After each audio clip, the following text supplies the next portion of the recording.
page that returns 0 results or a search that returns 0 items does not often trigger a 4F4. It doesn't trigger a response code that would make a normal crawl worry. So it would just return a 200 error. But with custom extraction, you can find out just how many products have been returned. And if, of course, the answer is 0, but you have a lot of traffic for that search term, you can then look at how you can improve the experience, improve the conversions, and so on and so forth.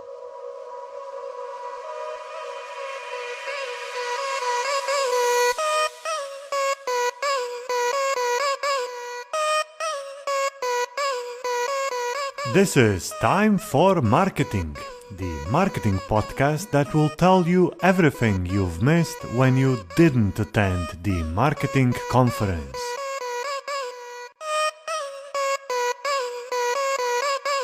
Hello and welcome to the Time for Marketing podcast, the podcast where we tell you everything that you've missed when you didn't attend the marketing conference. This is the episode number 22.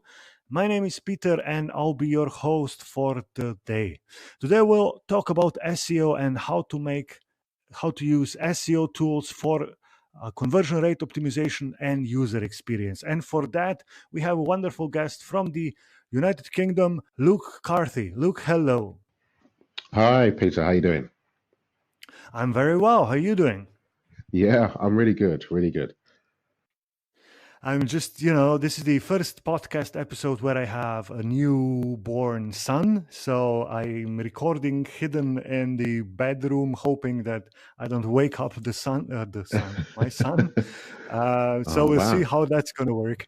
Maybe my girlfriend is going to run and come and tell me that the son is screaming and we have to do stuff. I don't know. We'll see how that works. No problem. Well, congratulations all the same. Thank you. It's a wonderful thing to have. Luke, I've invited you because you were a speaker at MozCon 2019. How was the conference? How did you like it there? What other things next to listening to great presentations did you do there? Yeah, sure. So MozCon has been a first for me, for sure. Been an incredible conference, really, really good conference. We have something similar here on a much smaller scale called SearchLove, and there's one out in the US and San Diego as well. But I much prefer the single track layouts, right? So one big focus stage, half an hour, 40-minute slots to kind of really go into a topic for speakers. But as an attendee and as a speaker, it's been an incredible time. The people behind the scenes, the other speakers, it's been really, really enjoyable. And if you're the kind of person where you are struggling for time, or maybe there's a costing involved in terms of how many conferences you can attend a year, then Moz would definitely be in the top 2 for sure. So it's one of the conferences that I highly recommend people get out and check out. But as an attendee and as a speaker, I've learned so much. I think you go into these things, I've attended loads of different conferences, and you always kind of assume there'll be a lot of overlap, but and sometimes there is, but there's also new angles, new ways of thinking that work really, really well. So I thoroughly enjoyed it. The invitation to speak out there was absolutely mind-blowing, and I did not expect it. So I had to grab it with both hands, but I had a thoroughly enjoyable time. MozCon is probably one of the conferences that is also still on the to-do list for me, but it is a bit far to go there.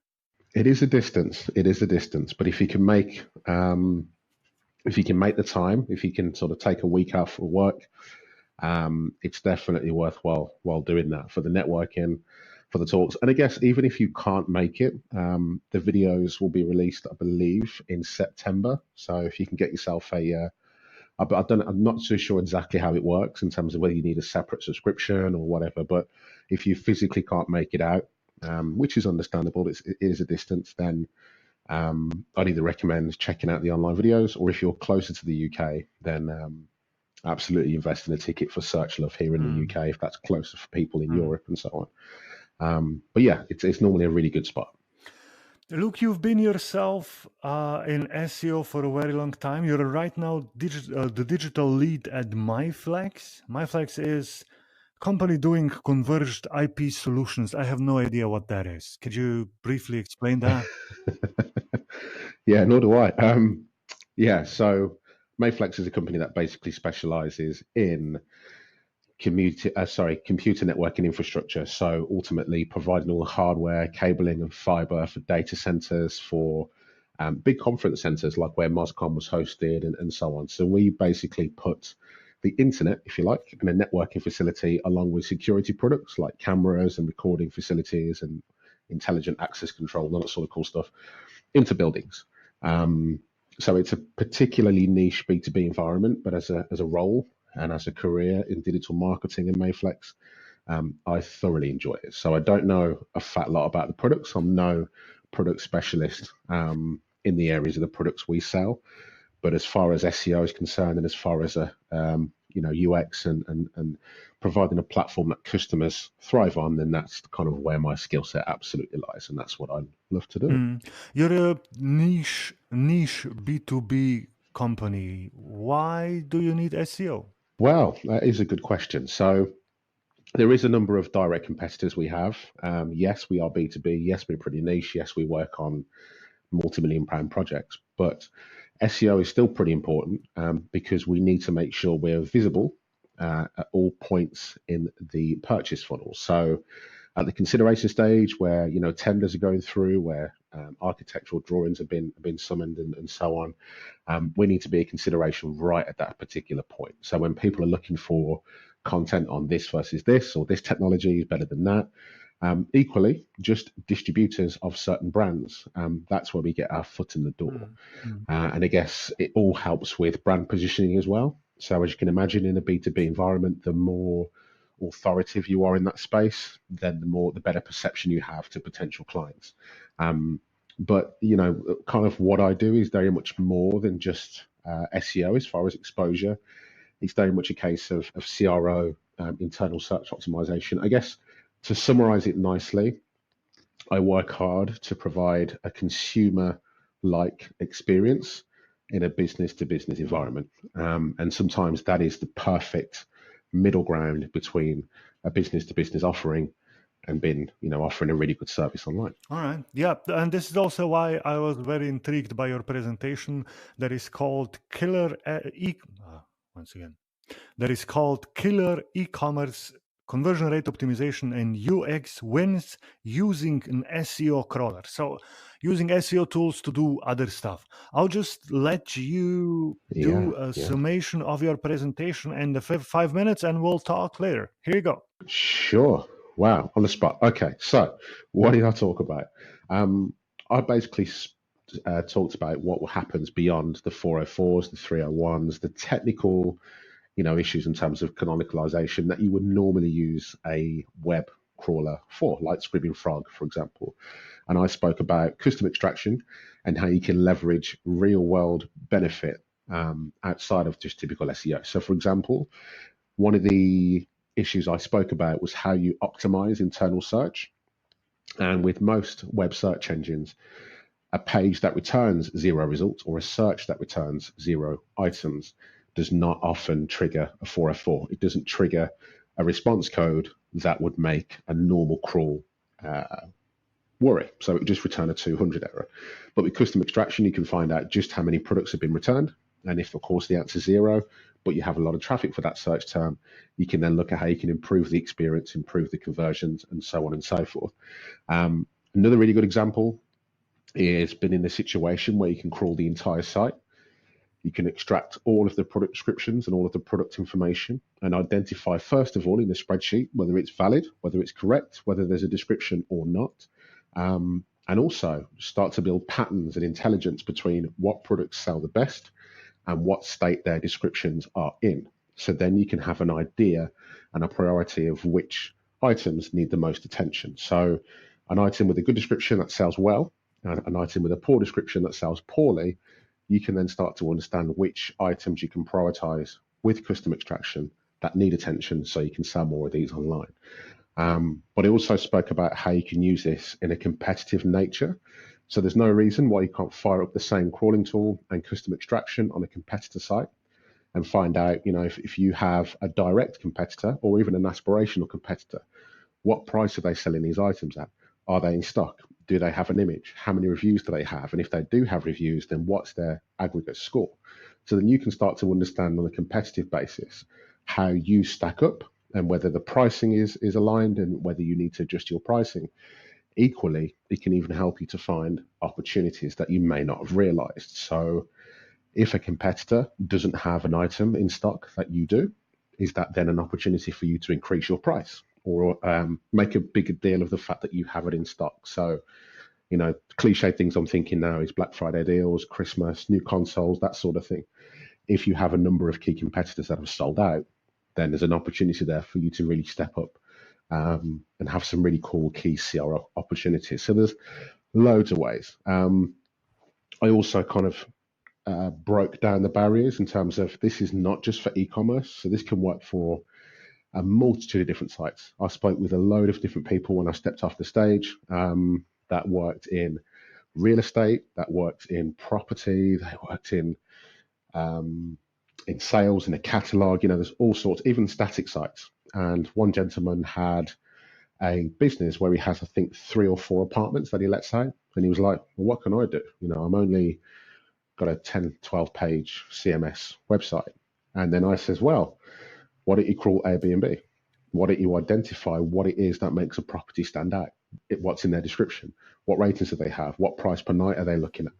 And you can do that across thousands of different properties on the Airbnb site. Therefore, you have some really competitive intelligence. And that's the power of how you can use an SEO tool for insights. And those insights can then drive your conversion rate and your customer experience. I think that summarizes it in about 3 or 4 minutes. All right, excellent.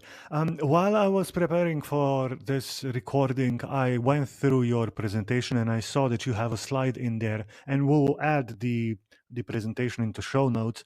That you have a slide in there comparing different tools, different not scrapers. Are those scrapers? Yes. Yeah. Can you speak briefly about those? Which one do you like most? Are there special features that one of these have that the others don't have? Yeah, so I'm going to sound like I'm really on the fence here, but there's no one specific spider tool, if you like, or SEO tool, whatever you want to call it, that I prefer. I mean, ScreamingFrog has always been my baseline. I've had the most experience with it. I think it was the first SEO tool I picked up because, of course, it was free for up to 500 URLs. But, the downside of ScreamingFrog is, of course, when you get to you're limited by the hardware you have. And then although it's got better each time, that's still a potential issue with large sites. Deepcrawl is one that I love in terms of handing off that responsibility of hardware to somebody else. Plus, there's a lot more data connectors, which means you can get more rich insights, more rich intelligence into which products sell the best, which products sell the worst, log files, all sorts of cool stuff. But I really like a newcomer, or at least it's new to me. It may have been around for a while, and that is SiteBulb. I really like SiteBulb's UX and UA, or UI, should I say, user interface, because it's almost like this brilliant hybrid between ScreamingFrog and Deepcrawl, although it's still a desktop crawler. But one thing they don't have right at this moment, which I know they're working very hard on, is the custom extraction facility, which allows you to do the things that I'm talking about. So I would always say my go-to is ScreamingFrog, but you often get to a point where you're crawling, websites with a lot of faceted search, with a lot of big buckets, sort of maybe 50 to 100,000 URLs or greater. You are going to struggle. And we've all been there. I've certainly been there. When you're doing a crawl, you forget it's been running all day, and then you shut down your computer and you realize, just lost all my work, right? So at least with Deepcrawl, you can start it, you can leave it, but it comes at a price. So I think different people and different circumstances, depending on what you're doing, requires a different tool. I would say, to be honest, as an SEO, especially if you work on the agency side, you can have 2, maybe 3, maybe even all the crawlers. At least try them and see which ones are right for you. But all of them have really good key benefits. It just comes down to personal preference and what it is you're using the tool for. I sort of feel the same way. ScreamingFrog was the first tool that I bought when I went off the agency site and freelance as SEO. The first thing that I did was buying ScreamingFrog because it can give you so many different information. And I haven't heard about the SiteBulb, and I'm already downloading it. So I really want to check that out. Yeah, SiteBulb's a really cool one. And it's incredible to realize that there's only a handful of people that built that software. I think they were all in the room at the same time, and I was absolutely blown away by how such a lean team have managed to create such a fantastic tool. But yeah, SiteBulb are definitely the guys to watch for sure. You've mentioned that you are using the custom extractions to find products that have poor descriptions. Could Yes. you briefly speak about how exactly you would go around doing that? Yeah, sure. So the way I normally do it, there's a couple of ways. One is via XPath, which in the presentation slides, there's a couple of links or a handful of links where you can find out more about how XPath works, the specific examples. But ultimately, what an XPath allows you to do is target a very specific part of a template or a page. And of course, as we know, websites work off templates. So one template could be used in thousands of times, especially on like a product page.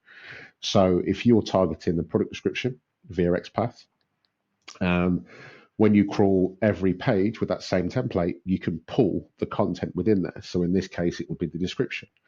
And then the first kind of action you will take is to identify all of the products you have that don't have a description at all. They're the kind of low-hanging fruit, right?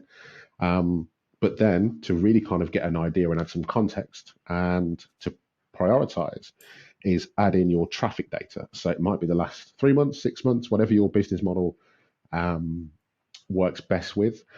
And that way you have a clarification between conversion rate, traffic, and whether that item has a description or not. Now, of course, if you've got high traffic, low converting, no product description items, they're definitely the ones you go to first. Then I guess you could run through a number of things, look at typos, look at misinformation, look at whether there's bullet points there or not, look at whether there's a certain character count, and start to identify that sweet spot. There may not be one, but I have been in a situation where I have found that sweet spot between a certain type of product description and performance of that item.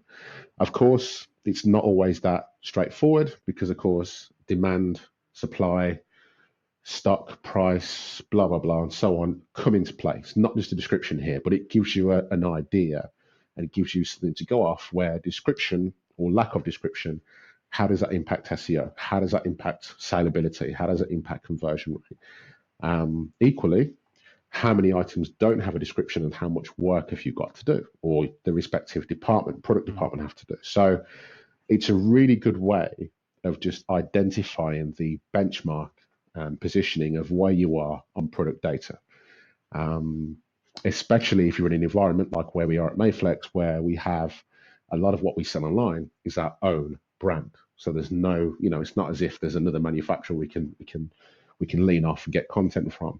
If there is no description, then there's a good chance customers won't know what it is or what problem it solves. All right. I think we gave excellent ideas of how to go and use the tool in a new way. I've myself have basically used ScreamingFrog also to check if they have like Google Analytics tags and stuff like that. But once you start understanding that you can use the tool in such a way, I think that opens a lot of minds. And there are, of course, excellent examples in your presentation. Yeah, thank you. Luke, before we close this off, where can people find you? Do you have any conference presentations set up for the fall? Where can people find you on the internet if they're interested in contacting you? Sure. So the list at the moment, at least at the top of my mind, confirmed is pretty slim. I'm speaking at SearchLove in October here in the UK. And as you know, conference season in the UK at least blooms in the sort of spring. So we'll see what next year brings. But I'll be attending Brighton SEO next year. And actually, sorry, this year as well, this September. So you can see me there, although I won't be speaking. I'll be hanging around if anyone wants to catch up. I'm always on Twitter, obsessively so, to be honest. So at Mr. Luke Carthy. LinkedIn, I have a website, lukecarthy.com. So wherever you need me, to be honest, I'm hanging around. But if you want to, I'm definitely speaking at SearchLove this October. and we'll see what happens next year. All right, excellent. Luke, thank you very much for being the guest on the podcast. This was excellent. No problem. Have a great day, and I'll see you around. All right, nice one. Thanks a lot, Peter. Take care.